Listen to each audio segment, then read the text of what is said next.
Well, I think the documents that were released in the Washington Post, that were CDC documents, really conform with what we've been saying and what we suspected for weeks, and what we saw in some of the data that was being released by Israel and other countries and was being also collected by academic groups. I don't think that this really changes the truth.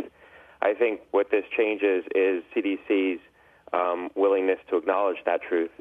So the vaccines still work very well. They showed a 25, even in the CDC's data that was leaked to the Washington Post, they showed a 25-fold reduction in the risk of death, a 25-fold reduction in the risk of hospitalization, an 8-fold reduction in the risk of disease.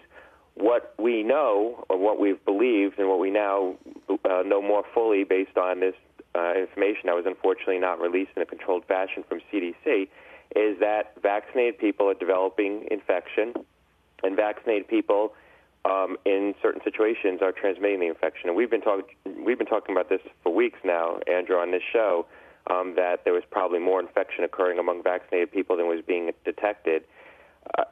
The vaccinated people, by and large, are not getting sick, or when they get sick, they're just developing mild symptoms, but they can catch and spread the infection. And so that has to change how even a vaccinated individual judges their individual risk. If you're vaccinated and you're around people who are vulnerable, you have very young kids, you're around older people for whom the vaccines may be declining in effectiveness, you need to be careful. You need to take precautions to both prevent yourself from getting infected and prevent yourself from potentially spreading the infection if you're unknowingly infected. And that means testing, it means mask wearing, it means taking prudent precautions. I don't think it means putting everyone who's vaccinated in masks.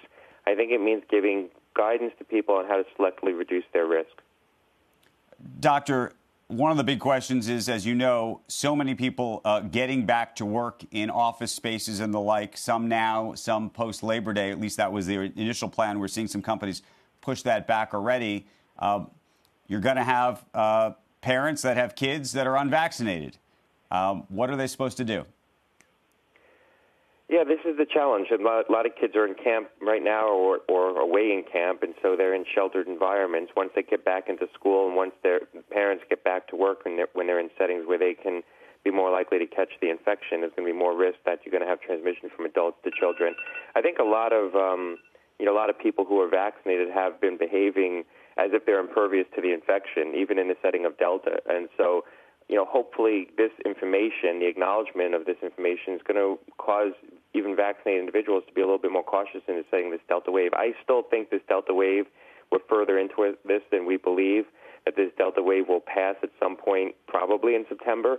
It's going to coincide with the start of school and when businesses wanted to restart. But I think some of that's going to probably get pushed off. I think businesses that wanted to restart right after the holiday in September might push it off 2 weeks ago on a sort of a 2-week basis, reassessing the environment. If you look at the CDC's models that were leaked to the Washington Post, they assumed that 50% of the infections that are being reported to the agency and to public health authorities.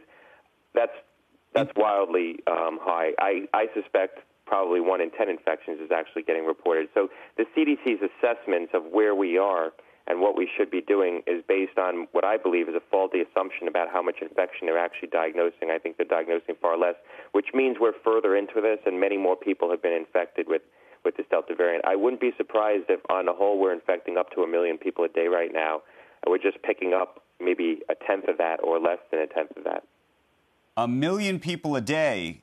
If that's the case, then, and it's not showing up in the numbers, is that considered a better result, a worse result? That's staggering.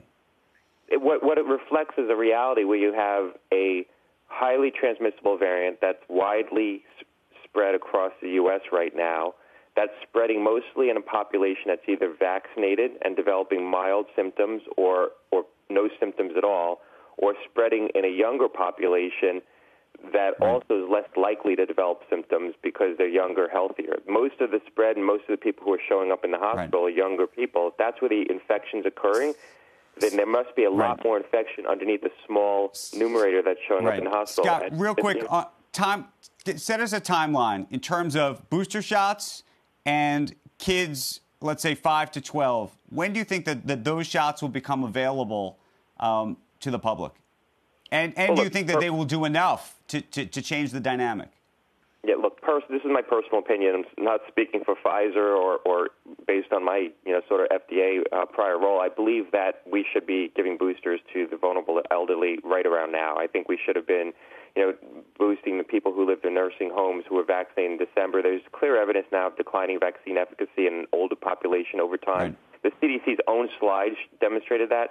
So I think boosters for older individuals, we should start operationalizing that right now. Israel decided to do that. They're giving boosters to those over the age of 65. In terms of kids under the age of 12, based on what FDA said publicly about wanting more longer-term data around those vaccines, I suspect that's not going to be available until the winter, maybe midwinter.